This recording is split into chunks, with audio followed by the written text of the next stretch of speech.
কষ্টের ভাগিদার হতে তুমি ওখান থেকে আমাদের সাথে সম্পর্ক ছিল, আমাদের কষ্টের ভাগিদার হবো সেই জন্য। আল্লাহ কবুল করে নে, জান্নাতবাসী করে দিতে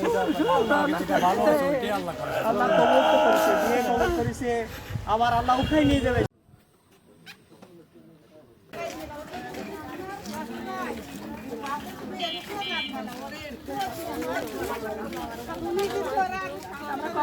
এই যে বাচ্চাটা মারা গেছে মূলত এই বাচ্চাটার মা মস্তিষ্ক বিকৃত, 3-4 বছর ধরে মাথার এলাকা আসছে বাচ্চাটা নিয়ে থাকে এবং ওর মা ঠিক মতো কথা বলতে পারে না, নাম বলতে পারে না, কিন্তু বাচ্চাটার নাম ফতেমা, ওর বয়স 7.5-8 বছর।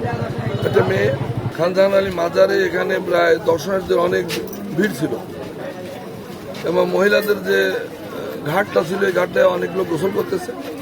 একটি বাচ্চা, তার নাম ফাতেমা, বয়স 8 বছর, সে গোসল করার জন্য ছোট ঘাটলায় মহিলাদের ঘাটলায় নামে, কিন্তু ওইখানে যে কুমির ছিল এটা কেউ জানে না বা দেখে নাই, বা সাধারণত কুমির এইখানে আসে না, কম আসে। তা ওই হঠাৎ করে কুমিরের বাচ্চাদের আক্রমণ দিয়ে পা ধরে ফেলছে, যখন নিয়ে যায় তখন ওই বাচ্চাটা চিৎকার করে উঠলি। পার্শ্ববর্তী দোকানদার, ওই যে আমাদের খাদেমদের বা অন্য যে লোক ছিল তারা উদ্ধার করার জন্য নেমে গেছে। তো নেমে যাওয়ার পরেও মুহূর্তের মধ্যে ওই বাচ্চাটাকে কুমিরে নিয়ে গেছে অনেক দূরে, এবং পরবর্তীতে আমরা খাদেম মাদাশরীর পক্ষ থেকে উদ্ধার তৎপরতা শুরু করি। জেলা প্রশাসক মহোদয়, পুলিশ সুপার এবং স্থানীয় জনসাধারণ এবং আমাদের কর্তৃপক্ষ সবাই মিলে আমরা 4টে নৌকা করে উদ্ধারের জন্য ব্যাপক তৎপরতা চালাই, কিন্তু এখনো পর্যন্ত আমরা উদ্ধারকে কোনো পাই নাই। হয়তো আমরা পাবো, কিন্তু জানি না জীবিত আছে কিনা।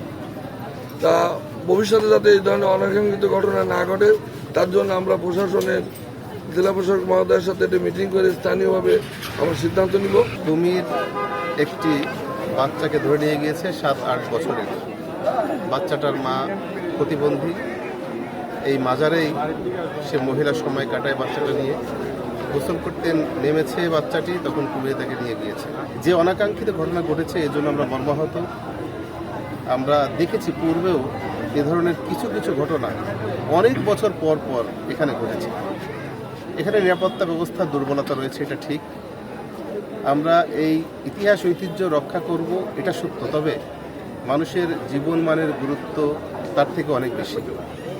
মানুষের জীবনের গুরুত্বটা বেশি বিধায় এখানে এই ধরনের ঘটনা যেন পুনরাবৃত্তি না ঘটে, কোনো অবস্থাতেই এটা কাম্য নয় আমাদের। আমরা সেই বিষয়টা ইনশিওর করার জন্য সকল মহল বসেছি। আমরা সিদ্ধান্ত গ্রহণ করব যাতে করে ভবিষ্যতে এ ধরনের ঘটনার সম্মুখীন আমরা না হই। আমরা একটা স্থায়ী সমাধান চাই।